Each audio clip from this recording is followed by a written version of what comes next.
M6 qui diffuse un documentaire édifiant, famille d'accueil, hôtels sociaux, le nouveau scandale des enfants placés. Avec nous, Jean-Charles Doria qui a réalisé ce documentaire. Il y a un témoignage bouleversant dans ce film, celui d'Alain et Marie-Christine. Ils sont grands-parents, ils ont vécu un drame avec l'un des enfants qu'ils accueillaient chez eux. Ils n'ont cessé d'appeler l'ASE du Nord il y a quelques années pour les alerter sur le comportement de Fabien. C'était un préado qu'ils gardaient en tant que famille d'accueil à l'époque. On les écoute.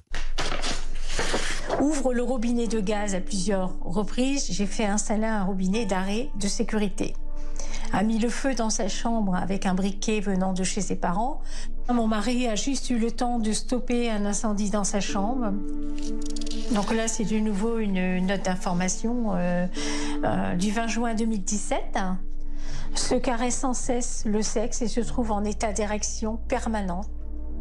Il s'est bloqué une fois dans la salle de bain avec le flexible de douche coincé et enroulé autour de son sexe. Se frotte sur les montants de porte avec son sexe.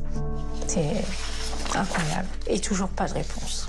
Pas de réponse. En septembre 2017, il s'enferme dans les WC avec notre petite Léa, notre petite fille. Il sort des WC et se cache sous son lit. Il n'a pas eu le temps, je pense, de faire grand-chose à Léa, mais il l'a peut-être touché. La liste est encore plus longue. On a coupé, j'imagine que vous aussi vous avez coupé, malgré une dizaine, voire une centaine de courriers. Les plaintes de Marie-Christine et Alain sont restées sans réponse jusqu'au jour où un drame va hélas se produire. Ophélie Meunier. Oui, alors ce garçon, cet adolescent, a malheureusement fini un jour par se mettre un petit peu à part de la maison avec la petite fille de ce couple et il l'a violemment tuée. Donc chez ses grands-parents, on imagine la détresse totale des grands-parents, puisque c'est la fille de leur enfant qui est morte. Ce qu'on vient d'entendre, voilà, c'est les multiples alertes que Marie-Christine a fait auprès de l'ASE de son département, qui sont restées sans réponse. Donc elle a les preuves, elle a les mails, elle a essayé de les contacter, et il n'y a jamais eu de retour jusqu'au drame, en fait. Témoignage très très fort dans le documentaire, dans le doc qu'on voit ce soir, c'est que la directrice adjointe de l'ASE du Nord, elle s'appelle Alexandra Virez, a accepté de témoigner sur cette affaire gravissime, et elle soutient qu'il n'y a eu aucune défaillance de ses services dans cette enquête. On l'écoute. Rien ne pouvait laisser présager un tel drame. Enfin, sincèrement, dans les écrits et les alertes, en tout cas portées à notre connaissance.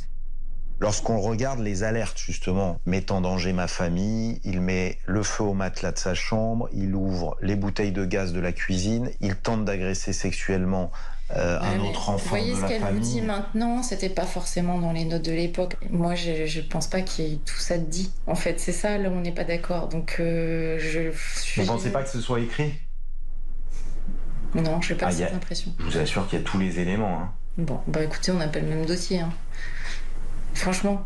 C'est-à-dire, on n'a pas le même dossier. Je sais pas, j'ai pas... Alors, après, moi, je connais pas le dossier dans son détail, mais moi, de ce qu'on m'en a dit, il n'y a pas... Il n'y a pas tout ça par écrit. Hein. Elle conteste sur la forme, pas sur le fond. Elle dit que les courriers ont peut-être été écrits, mais qui ne sont jamais arrivés. Est-ce qu'on peut la croire ?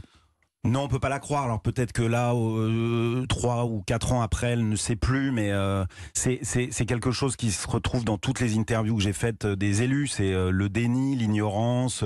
On ne sait pas, on ne savait pas. Non, les courriers ne sont pas arrivés. En réalité, évidemment, ces courriers ont été. Moi, je les ai en main propre. Hein. Ils sont concrets, ces courriers. Ce sont des mails. Il y a eu des dizaines d'appels. Vous pouvez l'imaginer. Un gamin qui met le feu à son matelas, qui s'enferme avec la petite dans les toilettes. Qui fait tout ce qui a été décrit. Évidemment, il y a eu des alertes maximum. Et c'est un énorme problème pour les familles d'accueil qui sont très nombreuses en France, hein, dont beaucoup font très très bien leur travail. Elles sont souvent pas du tout soutenues par leur département, par leurs employeurs, et se retrouvent seules avec des gamins qui sont parfois violents, parfois dangereux. Et dont on ne sait que faire, puisque ce qu'elle vous dit, Alexandra Virez, c'est que si on enlève l'enfant de cette famille, on va le mettre dans une autre.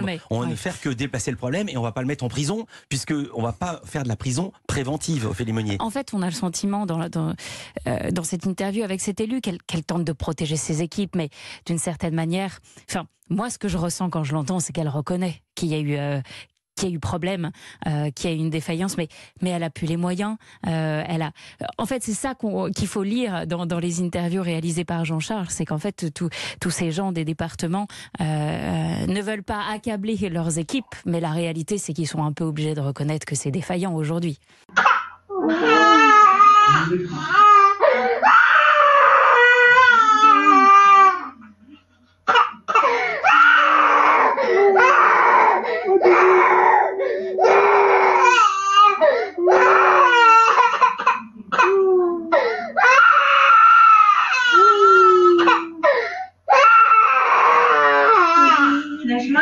Est-ce que tu viens avec moi? Bah ouais, non, t'as pas envie. Tu dis au revoir à maman? Non, elle veut pas. Maman? Elle veut pas dire au revoir à maman. Elle veut pas partir avec les gens.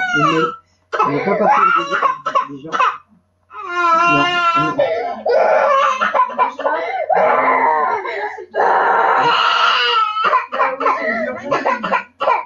C'est dur pour tout le monde. Papa, maman.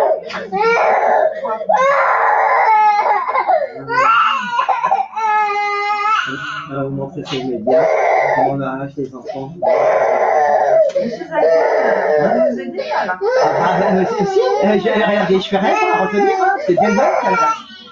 C'est bien même, elle a voulu tout à l'heure, monsieur a voulu apprendre. Regardez comment elle s'accroche, c'est pas bon. C'est dans ton tout bon.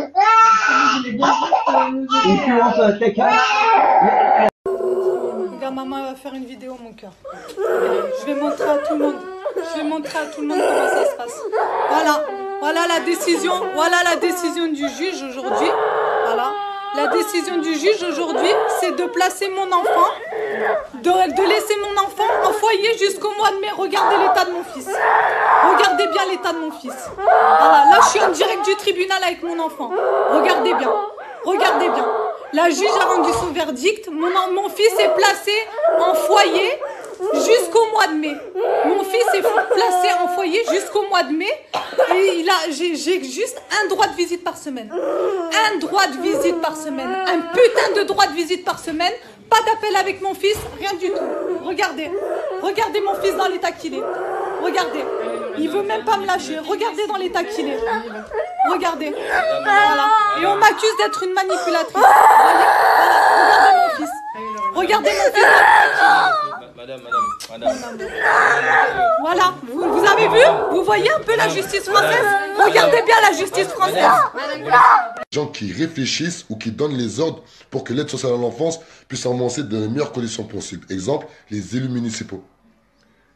Exemple, les élus départementaux. Car en règle générale, l'ASE dépend du département. Il y a des élus départementaux, ils ne font pas leur travail. Ils ne dénoncent pas les incohérences ou du moins les dysfonctionnements de l'aide sociale à l'enfance. Et ce n'est pas normal.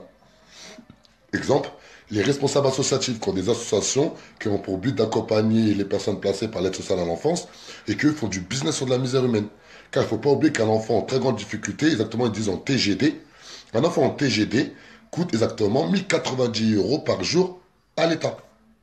Allez vérifier. Vous allez vérifier. Un enfant en TGD, c'est-à-dire en très grande difficulté, coûte exactement 1090 € par jour.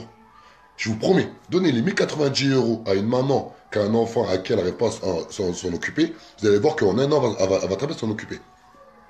Comment ça se fait on arrache des enfants à leur famille? En règle générale, qu'est-ce qu'ils font? Ils n'arrivent pas à bien s'occuper de leur enfant, c'est toute une histoire qui est de finances. Mais on donne ça à une association, et à cette association-là, on leur donne 1090 € par jour. On avait fait un calcul sur 5 enfants, ça faisait, je crois, 160 000 € par mois. Vous vous rendez compte? Vous avez 5 enfants en TGD de votre association, vous pouvez toucher 160 000 € par mois. Ok, vous avez les charges que vous voulez, mais c'est énorme.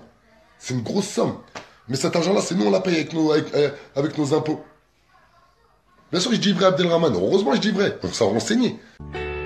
Le monde ne sera pas détruit par ceux qui font le mal, mais par ceux qui les regardent sans rien faire. Albert Einstein. Tous les êtres humains trébuchent un jour sur la vérité. La plupart se relèvent rapidement, secouent leurs vêtements et retournent à leurs préoccupations comme si de rien n'était. Winston Churchill. Ceux qui ne sont pas avec nous, enfants et anti-pédocriminels, sont contre nous. Pour triompher, le mal n'a besoin que de l'inaction des gens de bien. Des enfants sont détruits, violentés, violés et morts de par votre passivité. Vous êtes avec eux ou contre eux? Pour les pédos ou anti-pédos? Les terroristes comme Mera, les frères Kouachi, Nemouche, etc.